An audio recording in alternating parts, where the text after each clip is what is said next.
Alors bonjour chers élèves, aujourd'hui nous allons parler des lieux géométriques et plus particulièrement nous allons parler du premier lieu géométrique, la droite. Alors d'abord, qu'est-ce qu'un lieu géométrique? C'est un ensemble de points qui répondent à une ou plusieurs propriétés géométriques des données. Donc si on cherche dans un espace euh, les points qui répondent à une même propriété, eh bien ceci nous donnera un lieu géométrique. Tout comme les points qui appartiennent à ce lieu géométrique répondent tous à la ou les mêmes propriétés données. Donc l'espace l'espace vectoriel dans lequel on va travailler, c'est un repère orthonormé. Donc comme je l'ai dit, si un point appartient au lieu, alors ces coordonnées vérifient l'équation du lieu, c'est-à-dire la propriété géométrique. Et pareillement, si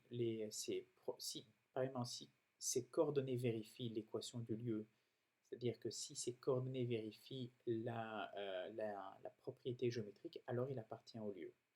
Donc il y a une relation si seulement si entre appartenance du lieu euh, et acceptation de la propriété géométrique. Donc, regardons tout d'abord le premier lieu géométrique, c'est-à-dire la droite. Une droite peut se définir comme le lieu géométrique des points alignés à deux points donnés. Donc, on vous donne deux points donnés, ici A et B. Et alors, comme je vous l'ai dit, la droite, c'est l'ensemble des points qui satisfont à la même, à la même propriété géométrique, c'est qu'ils sont alignés au point A et B. Donc, tous les points qui sont sur la droite sont alignés au point A et B, et tous les points qui sont alignés au point A et B se trouvent sur la droite. Alors, rappelons un peu comment on avait vu l'équation d'une droite. Donc vous vous rappelez, ça c'est ce qu'on avait vu en début d'année, quand on écrivait une droite, dans ce cas-ci affine, pour P différent de 0, Y est égal à mx plus P. Donc si je représente ma droite dans un repère orthonormé, euh, P c'est l'ordonnée à l'origine, et M, rappelez-vous, c'est la pente. Et vous voyez que ici j'ai deux points, A et B. XA et YA sont l'abscisse et l'ordonnée du point A, et XB et YB le sont pour le point B. Alors, comment on avait d'abord trouvé cette pente? Eh bien, la pente, rappelez-vous, c'est la variation verticale divisée par la variation horizontale. C'est delta Y divisé par delta X. Alors ici, on prend deux points. Donc ici, on a notre delta X et ici notre delta Y. Donc, pour deux points donnés, la pente, donnée par la formule YB moins YA, divisée par XB moins XA. Et alors, je peux remplacer ici mon point M par mon expression de ma pente. Voici. Et puis, comment trouver le point P, c'est-à-dire l'ordonnée à l'origine? Eh bien, il suffisait de remplacer X et Y, ici, par les coordonnées d'un point qui se trouve sur la droite. Ici, prenons le point A, eh bien, on remplace Y par YA et X par XA. Vous voyez qu'à présent, il n'y a plus qu'une seule inconnue, c'est P, donnée à l'origine. Eh bien, on peut l'isoler. Donc P, c'est YA moins ceci que je balance de l'autre côté, moins la pente fois XA. Donc vous voyez que maintenant, P, il est entièrement défini, il est entièrement caractérisé par les coordonnées de deux points A et B. Nous pouvons maintenant remplacer nous pouvons remplacer P par son expression en fonction des coordonnées du point A et B. Et voilà l'équation cartésienne d'une droite qu'on avait, dont on avait déjà étudié. Hein. Ça c'est ce qu'on avait vu auparavant, avec Y est égal à la pente, et puis ça c'est P. Bon, j'ai simplement mis d'abord ce membre-là, ce terme-ci, j'ai mis ce terme-là, et puis le terme plus YA, mais ça c'est la pente, et ça c'est P. Donc ça c'est la pente, et ça c'est l'ordonnée d'origine. Alors une autre manière d'écrire l'équation cartésienne d'une droite, de manière un peu plus générale, la voici. Donc ça c'est ce que vous connaissiez, c'était Y est égal à mx plus P, mais là on écrit un peu plus de manière générale, AX plus BY plus C est égal à 0. Alors c'est exactement, on peut passer de cette expression-ci à cette expression-là, il suffit de isoler Y. Donc, on a que by est égal à moins ax moins c. Là, euh, on a isolé le terme by. Et puis maintenant, on isole simplement y en divisant tout le membre de droite par, et le membre de gauche aussi, par b. Donc ça nous donne y est égal à moins a sur b fois x moins c sur b. Là, vous voyez qu'on retrouve la même forme ici. On a un terme en x et un terme indépendant. Donc le terme en x, c'est celui-ci. Tout comme ici, on avait mx, ici, on a moins a sur b fois x. Donc on peut considérer qu'en fait, m, la pente, c'est moins a sur b. Et l'ordonnée à l'origine, c'est moins c sur b. Donc si vous avez une équation cartésienne de cette forme-ci, vous pouvez directement déterminer que la pente est donnée par moins a sur b et l'ordonnée à l'origine est donnée par moins c sur b. Donc voici l'équation cartésienne. Alors une autre manière qu'on va voir maintenant, c'est l'équation vectorielle. En effet, rappelez-vous ce qu'on avait vu dans le chapitre sur les vecteurs ici. Vous voyez, on a un vecteur AB, okay, qui va de A à B. Hein, donc le vecteur AB a une certaine direction, a un certain sens et une certaine norme. Et on a aussi le vecteur AX. Et vous voyez que AX et AB, ils sont collinéaires. C'est-à-dire qu'ils sont confondus sur la même droite.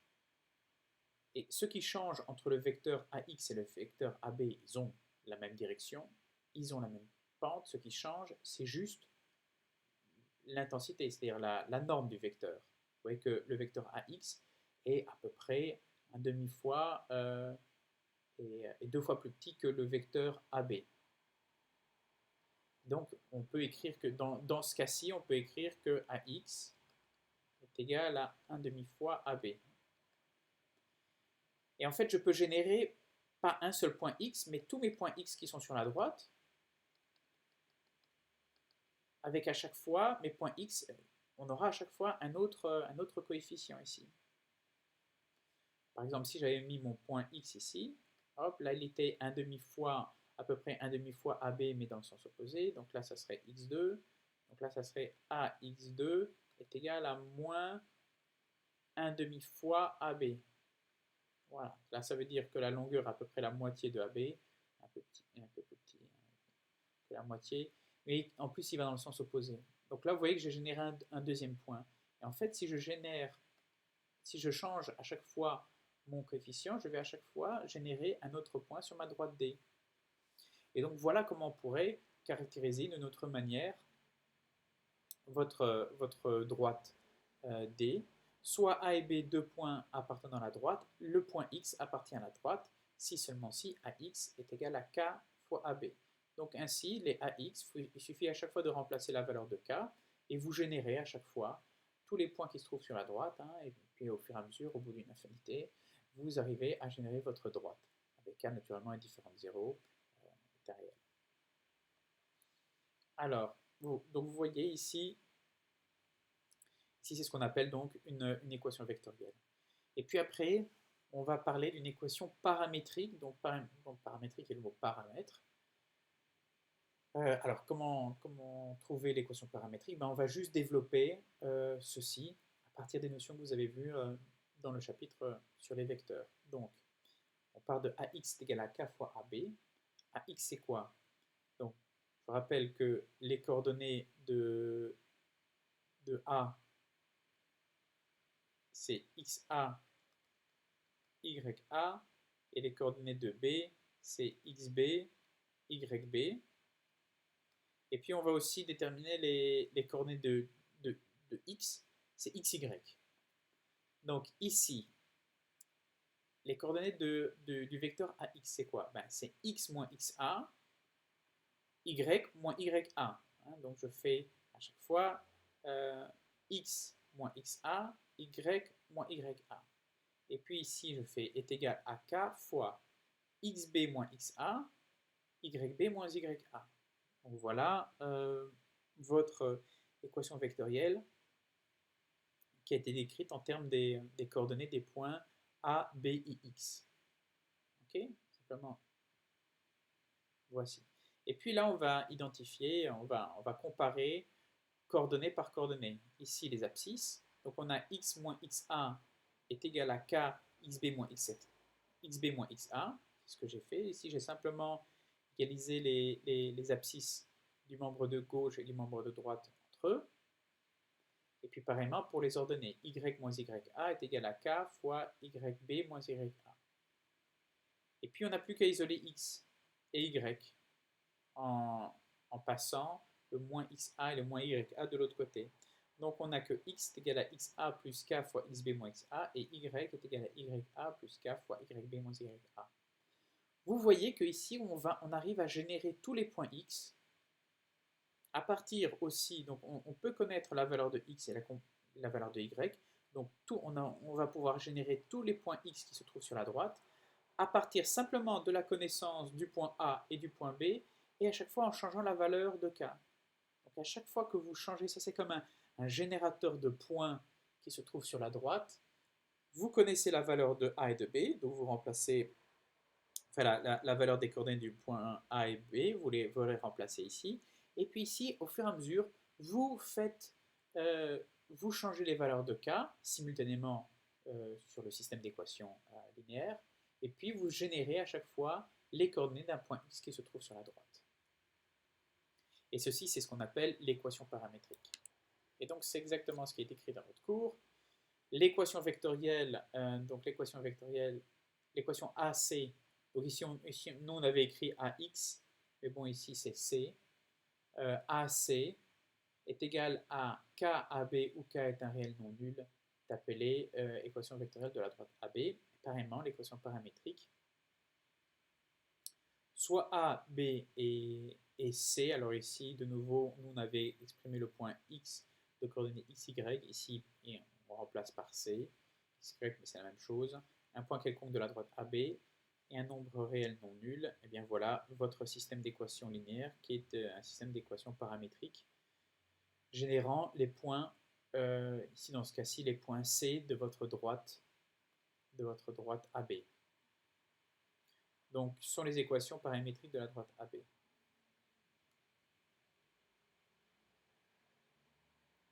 Et alors, et puis finalement, l'équation cartésienne, comme on avait vu, c'est celle-ci, c'est celle qu'on avait vue, ax plus by plus c est égal à 0. Et l'équation cartésienne d'une droite. L'équation cartésienne d'une droite s'obtient en éliminant le paramètre k des équations paramétriques. Alors regardons ceci. Qu'est-ce que ça veut dire? L'équation cartésienne d'une droite s'obtient en éliminant le paramètre k des équations paramétriques. Donc imaginons qu'on vous donne l'équation paramétrique. Comment retrouver ceci? C'est ça, comment retrouver, en fait on cherche A, B,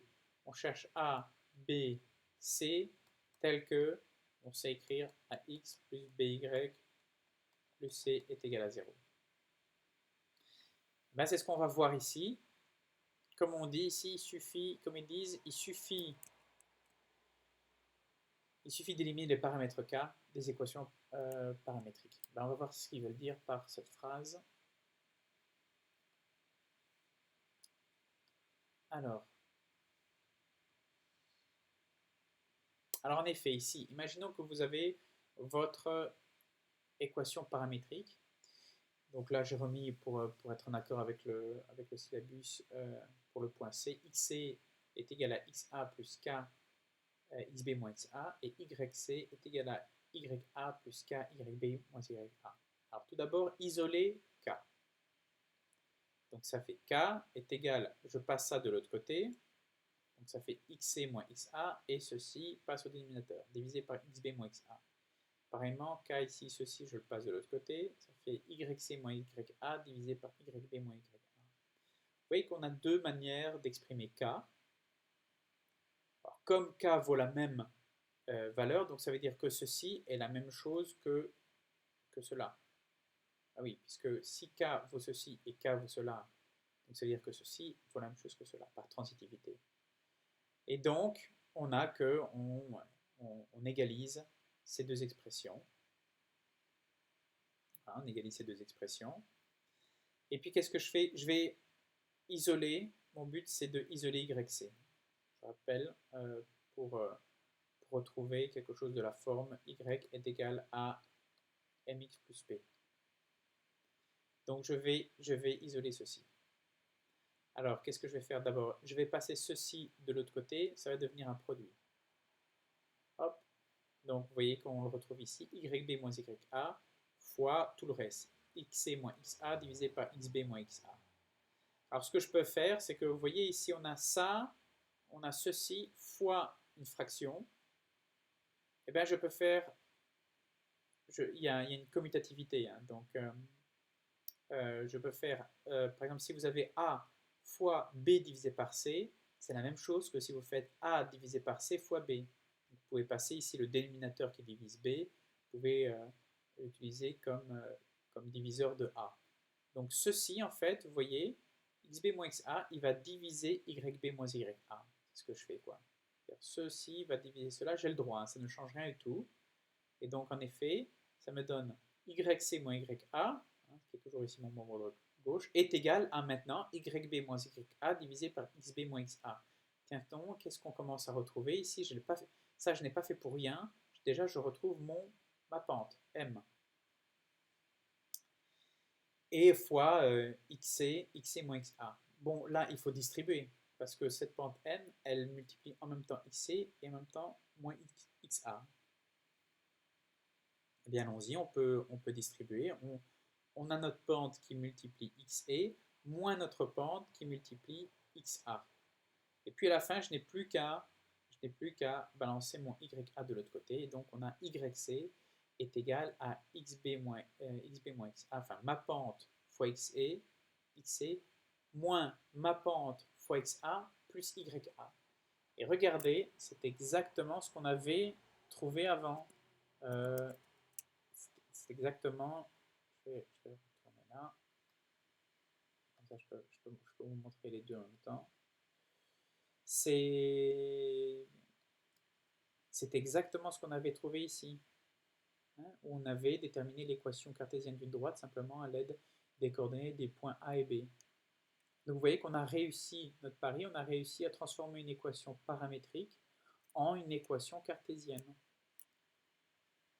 Donc c'est pas compliqué, il suffit d'isoler K,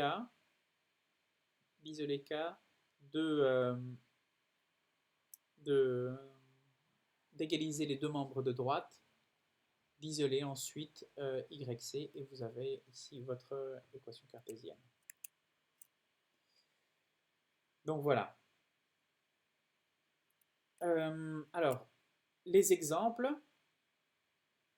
Voilà deux points, A et B, de coordonnées 3, 2 et 6, 3.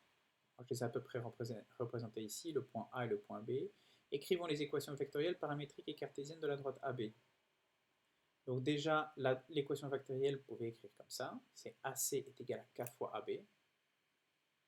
Voilà, vous arrêtez comme ça. C'est une notation un peu littérale, mais c'est l'équation vectorielle de la droite AB. Ensuite, l'équation paramétrique, bon, ou vous connaissez par cœur, ou alors vous pouvez tout simplement refaire ici les étapes.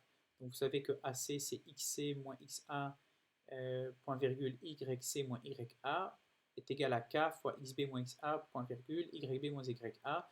Vous égalisez séparément les coordonnées par coordonnées, donc là ce sont les abscisses. Ça me fait xc est égal à xa plus k fois xb moins xa. Et ici, les ordonnées yc est égal à ya plus k fois xb moins xa. Et vous remplacez parce que vous savez, vous connaissez les coordonnées de a et b. C'est ce que je fais. Donc x, bon, je ne vais plus écrire xc, je vais écrire x, et je ne vais plus écrire yc, je vais écrire y. X est égal à xa c'est 3 plus k fois xb moins xa, c'est-à-dire 6 moins 3 ici, et y est égal à ya, c'est-à-dire 2 plus k fois yb, 3 moins ya, 3 moins 2.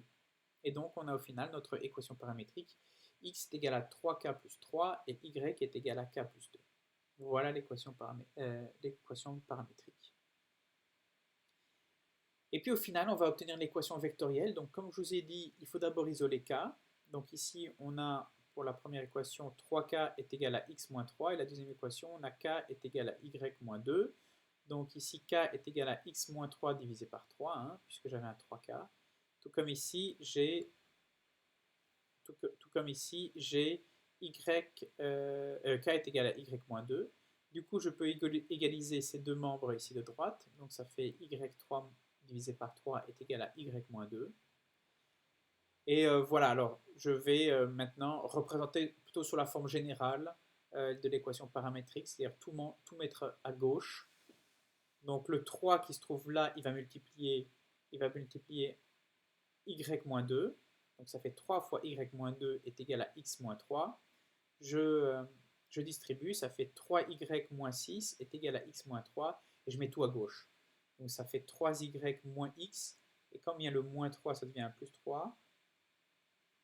Et le plus 3 va avec le moins 6, ça me donne moins 3. Donc voilà mon équation cartésienne. Alors vous voyez que tout ça est égal à 0. Et je peux vérifier.